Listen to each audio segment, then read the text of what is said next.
Without buying anything यानी बिना कुछ खरीदे हुए, बिना अपने पैसों को महंगे महंगे ऑर्गेनाइजर में बर्बाद किए बिना भी आप अपने वार्डरोब को बहुत ही अच्छी तरह से ऑर्गेनाइज कर सकते हैं। हेलो दोस्तों, मैं हूँ प्रिया और मैं बनाती हूँ कुछ ऐसी वीडियोस जो बिल्कुल आपसे रिलेट करता है। आज की इस वीडियो में मैं आपके साथ शेयर करने वाली हूँ कि आप अपने छोटे से वार्डरोब में कैसे हर चीज को अरेंज कर सकते हैं, और वो भी बिना किसी पैसे को खर्च किए बिना। साथ ही ये भी बताऊंगी कि आप बच्चों के कपड़े, लेडीज के कपड़े, पर्स, दुपट्टा, टी शर्ट, साड़ी, सूट को किस तरह से अरेंज करें कि वो लंबे दिनों तक एज इट इज रहे और आपकी मेहनत हो जाए बिल्कुल कम। तो बिना देरी करते हुए आज का ये बहुत ही ज्यादा इंटरेस्टिंग सा वीडियो हम स्टार्ट करते हैं। Let's start. तो ये है मेरा वार्डरोब और मैंने बहुत सारे कपड़ों को पहले अपने बेड पे निकाल के बाहर कर लिया है, क्योंकि सारे कपड़ों को मुझे सही तरीके से अरेंज करना था। और वार्डरोब को क्लीन करने का सबसे बेस्ट रूल ये है कि आप सेक्शन वाइज अपनी चीज़ों को डिसाइड करें। यानी एक सेक्शन के सारे सामान को आप बाहर निकालें, उसे अच्छी तरह से क्लीन करें। एक लाइनर जरूर बिछाएं। लाइनर आप यहाँ पर किसी भी तरह का गिफ्ट रैपर का यूज़ कर सकते हैं, न्यूज़पेपर का यूज़ कर सकते हैं, या कोई फैब्रिक लाइनर यूज़ कर सकते हैं। लाइनर बिछाने का एक और फायदा ये भी होता है कि आपके कपड़े यहाँ पर गंदे नहीं होते हैं। अब आप यहाँ पर पीछे की तरफ यहाँ कुछ नेल को लगे हुए देख रहे होंगे। वर्टिकल स्पेस को यूज करके आप अपने बहुत सारा स्पेस यहाँ पर अपने वार्डरोब में क्रिएट कर सकते हैं। और इन नेल में मैं अपने पर्स वगैरह को रखना पसंद करती हूँ, क्योंकि हम लेडीज के बहुत सारे पर्स होते हैं। कुछ पर्स मार्केट जाने के लिए, कुछ पर्स ओकेजनली यूज के लिए, कुछ पर्स डेली यूज के लिए, कुछ पर्स मार्केट जाने के लिए। और इस तरह से आप अपने सारे स्लिंग बैग को अच्छी तरह से यहाँ पर हैंग कर सकते हैं। अगर आपके पास इस तरह का पर्स है तो आप क्या करें कि यहाँ पर कोई भी शॉपिंग बैग ले ले, उसके अंदर इसे इंसर्ट कर ले। ऐसा करने से आपके पर्स भी लॉन्ग लास्टिंग रहेंगे, उसमें किसी तरह की गंदगी भी नहीं पड़ेगी और इसे आप लंबे दिनों तक इस्तेमाल कर सकते हैं।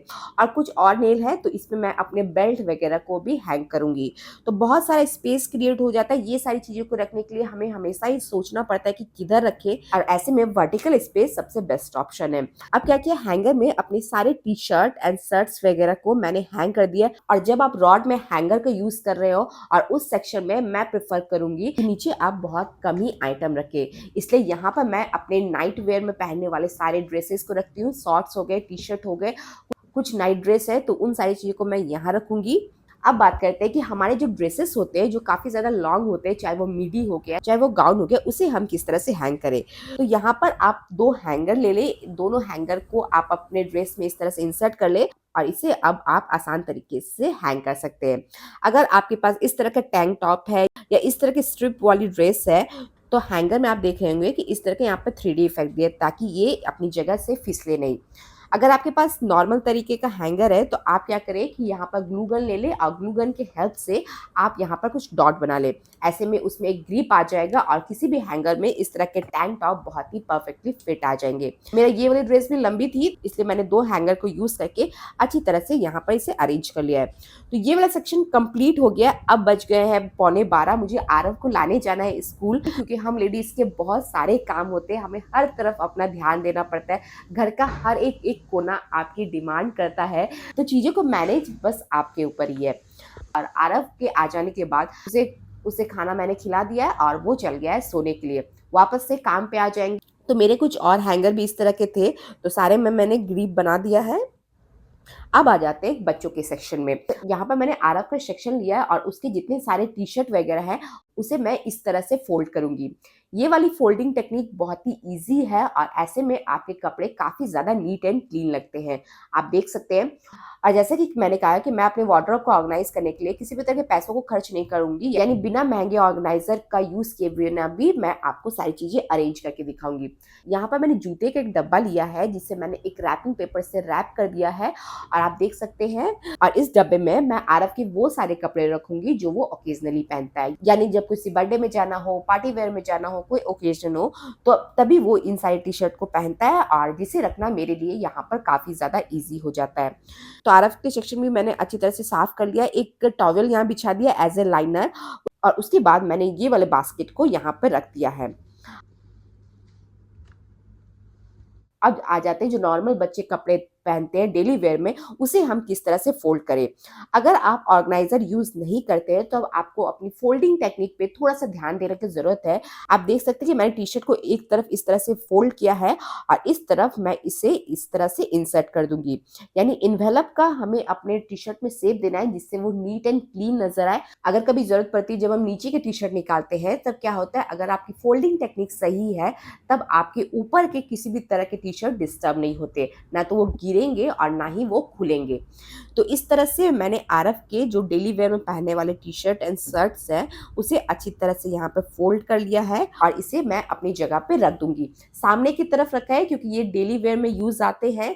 अब हम लेडीज़ की एक और प्रॉब्लम ये भी रहती है कि जीन्स हमारे वार्डरोब में बहुत ज़्यादा स्पेस ले लेता है और हमारे वार्डरोब को भी काफ़ी ज़्यादा डिस्टर्ब करता है। तो जीन्स वगैरह को रखने के लिए सबसे पहले आप जीन्स की फ़ोल्डिंग टेक्निक को समझें।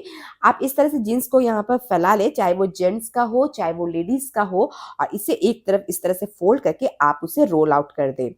तो ये बहुत ही नीट एंड क्लीन लुक आ जाएगा इसका। और इसे रखने के लिए मैंने यूज़ किया आयरन का डब्बा। आयरन का डब्बा आप यहाँ पर ले सकते हैं, मिंत्रा से जो डब्बे आते हैं उनका यूज़ कर सकते हैं। ऑनलाइन साइट से अगर आप कुछ परचेज़ करते हैं, तो उसमें इस तरह के डब्बे अगर आपको मिलते हैं, तो आप उसे एज़ ए जीन्स ऑर्गेनाइज़र के रूप में यूज़ कर सकते हैं। बहुत ही अच्छी तरह से सारी चीज़ें यहाँ पर रहती है, दूसरी चीज़ें डिस्टर्ब नहीं होती है और काफ़ी ज़्यादा ही कम स्पेस लेता है। मैंने इसे किसी भी तरह से डेकोरेट नहीं किया है, क्योंकि ये पीछे की तरफ रहेंगे। इस तरह से विदाउट एनी खर्चा किए बिना भी आप अपने बहुत सारे आइटम को अरेंज कर सकते हैं।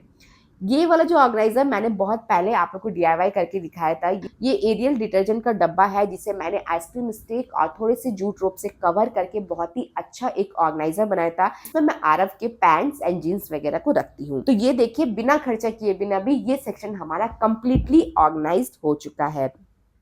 ऊपर की तरफ ये जो सेक्शन है, इसमें वो सारे कपड़े हैं जिसे मुझे आयरन करना है इस संडे, तो बस अरेंज करके एज इट इज रख दिया है, कोई यहाँ पर ज्यादा मेहनत नहीं की है। अब हमारे वार्डरोब में कुछ छोटे बड़े कपड़े भी काफी ज्यादा होते हैं।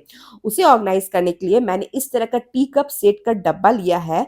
क्या किया है कि जो सेक्शन होते हैं, यानी 6 सेक्शन, वहां मैं आरव और अमित के सारे सॉक्स वगैरह रख दूंगी।